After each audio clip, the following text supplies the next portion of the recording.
Good morning, students. Today we're going to study about the equatorial climate and the flora, fauna, and the people living in the equatorial regions. So, the name of our chapter is the equatorial climate. Now, in the previous chapter, we had seen about the different zones of climate on Earth, and today we are going to focus on the torrid zone. Now, what was the torrid zone? Torrid zone falls in the area that is at the equator, so between tropic equator and the tropic of Cancer in the northern hemisphere, and the equator and the tropic of Capricorn in the southern hemisphere. So equatorial regions are found in both the sides of the equator, north as well as the south, and this is the torrid zone of the earth. And why is it a torrid zone? We've already seen that in the previous video. It is because it gets direct sun rays throughout the year. So that is why this is the equatorial area. So now, because it receives continuous sun rays, obviously the climate is going to be really hot and humid. Why is that? Because it is right at the equator and you find extreme climate here. It is home to both the world's driest deserts like the Sahara Desert and also the densest forests in the world, the Amazon forest. Now, this reflects the different impact of heat has the different impact the sun's heat has on the same latitudes. Okay, these are areas in the same latitude, but how the sun's heat affects the different areas, that is what it shows. The Sahara Desert and the wettest forest on planet, you have both in this area. So this is because of the impact of the heat is different in different areas. Now, one important characteristic about the equatorial areas is the convectional rainfall. Now, what is convectional rainfall? Convectional rainfalls are usually very heavy and they are frequent, that it rains very often in these areas, and these rains are not they don't fall over a large distance. It is only for confined in a smaller area, and usually there are thunderstorms. What are thunderstorms? That means that there is a lot of lightning and thunder with these rains, and they usually occur in these equatorial areas, and usually these rains will occur around 4 o'clock in the evening. And this type of rainfall is also heavy. Why? Because there is a lot of evaporation happening. Now, why is that? That is because the sun's rays are directly hitting the equatorial area. The more the sun's rays hit the area, there's going to be a lot of evaporation. So a lot of evaporation takes place over here. When there is a lot of evaporation, there's going to be a lot of moisture in the air. So there is going to be an increased humidity. The moisture in the air is going to condense into clouds, and ultimately the condensation is going to lead to precipitation, which is going to cause rainfall. So that is why you have a lot of rainfall in this area, and because there is such a lot of water vapor in the air, there is also a lot of humidity in this area. So usually the temperature in this area is around 30 degrees Celsius throughout the year, and it records only a very small difference in the temperature of the day. Now, what is this diurnal temperature? Diurnal temperature is, there is usually in a day you will find that there is a maximum temperature of the day and minimum temperature of the day. So there are two temperatures in a day that we record. Okay, maximum means the highest temperature that you have experienced in a particular day, like today it could be 34 or 40 degrees 36 degrees Celsius suppose, and it must have been, the minimum temperature might have been 32. So what does it mean? That means there is a difference in the temperature of the day and the twice, like there are huge differences between the temperatures, 32 degrees and 36 degrees. So this difference is called as the diurnal range of temperature. And what happens in the equatorial region? This region experiences very little difference in the daytime temperature and nighttime temperature, and there is hardly any difference during the day also. It could be 30 degrees, it could be 28 degrees maybe in the mornings, early mornings, so it could be cooler, and it could go to 30 degrees in the afternoon, and then back to 28 in the evening. So that is how much difference there could be in the diurnal temperature. So what is diurnal temperature? Diurnal temperature actually shows you the difference in the temperatures that you get within a day. So in one day, what is the different range of temperatures that you get? What is the maximum daily temperature? What is the minimum daily temperature? And you find the difference. So that is your diurnal temperature. And in the equatorial region, the diurnal temperature is not that varied. It's not very different. Now, this region experiences equal length of day and night, and this is because of this there is hardly any difference in the seasons. Like I said, it rains throughout the year in these areas, in the proper equatorial areas. Now, this map you can see certain dots of green. Now, the green in the southern hemisphere, in the continent of South America shows the Amazon rainforest, and at the Isthmus of Panama is the Caribbean rainforest. And when you see the African continent, the green spot that you can see, green represents the rainforests on the map. So in the African continent, it is the Congo rainforest. In India, we have the peninsular Indian rainforest, and the small islands that you can see are the Southeast Asian rainforests. So these are the different rainforests in the world. So just let's take it back from the west to east. So the thin patch that is between South America and North America is called the Isthmus of Panama. I hope you remember. So that patch, you have a rainforest there which is called the Caribbean rainforest. Then when you come to the South American continent, you have the Amazon rainforest, which are also called as the lungs of the earth.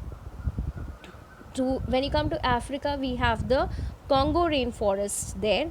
In India, we have the Indian peninsular rainforest.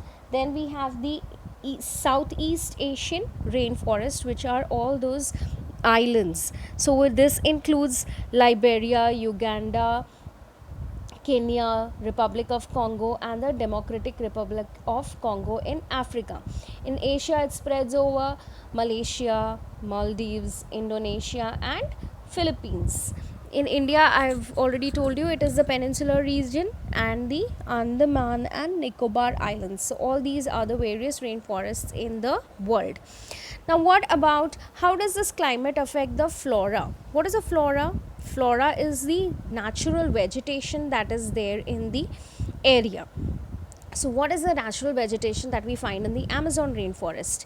Now, usually these equatorial forests will be very dense, will be very thick forests. Can you see that picture? It's very thick, lots of trees, and it'll be pretty dark on the forest floor. So these trees are usually evergreen trees, which means that these forests usually look green throughout the year. And why does that happen? That is because different trees shed their leaves in different periods of the year. So that is why these trees look always evergreen. And apart from this, another special feature about the rainforests is that they are very rich. There's a lot of growth happening on the floor of the forest.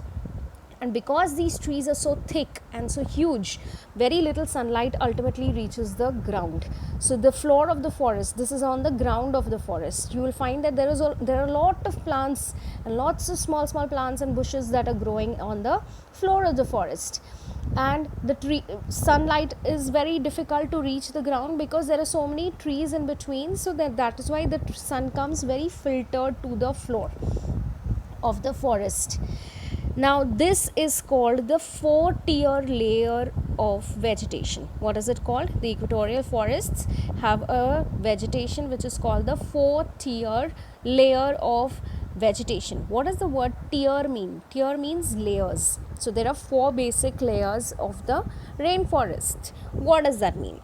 So the first line that you can see at the bottom is the forest floor. So what is the forest floor? That is near the ground. Alright, so that is the forest layer. Just above the forest layer is the shrub layer. So that shrub layer is where you have all the bushes and the small plants that grow in that area. And then once the plants grow a little more bigger, they're called as the understory. What are they called as? The understory. As the trees grow higher, they form a canopy. And these trees that are that form like umbrellas. Their top layer form looks like umbrellas, so they are forming like an umbrella, and that is why they called the canopy. And it consists of tall trees. Now after these tall trees, there are some trees which grow even more taller than the canopy trees. Now which are these trees? These tall trees are the tallest, and they form the topmost layer of the forest and are called the emergent layer. Now this layer receives a lot of sunlight, because obviously it is right at top, so it receives a lot of sunlight and receives a lot of rain. And the forest, that is why the forest appears green, evergreen throughout the year, because they have different types of trees, and all these trees shed their leaves, matlab their leaves fall off in different seasons. So there are many trees like the ebony, mahogany and the rosewood that you find over here. So let me just do a quick revision of the forest layers. So on the lowermost ground level of the forest is known as the forest floor. Then you have the second layer, which is the understory. And what is there in the shrub layer? You have the all the small bushes. Then you have the understory comprises of small trees. They consist of all these creepers that you have, and vines, all these that are climbing onto the trees. They are the understory.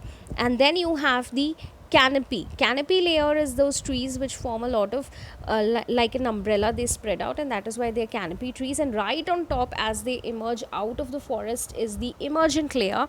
And these emergent layer, the tree you can see right on top, they are the tallest trees, and they receive maximum sunlight and maximum rain from the because they are right at top. And the trees always look, the forests always look evergreen, because the different trees shed leaves at different times. Now let's look at the fauna of the Amazon. So what is the fauna is the animal life that you find on the land in the region. So equatorial forests have a lot of variety of fauna, and we are just going to look at some of the fauna that we find in the Amazons. So here in the Amazon rainforest, you can see the anaconda. You find the anaconda. The this frog is called the glass frog. Then you have the golden lion tamarin. Then apart from this, we also find the Amazon river dolphin and the iguana. So these are some of the animals that you find in the Amazon rainforests. In the Congo basin and the forests of Southeast Asia, we have you will find different animals like the orangutan, the chimpanzee, the gorilla. These are all species of monkeys, and you find various species of monkeys and birds in these forests. Apart from these, you will find the birds that like the toucan and the macaw. So these are different kinds of plants, and hummingbirds. You find different kinds of plants and animals in these equatorial forests, which are very unique to these areas. What about the people? What are the people? What are the different kinds of activities that you have in the equatorial region?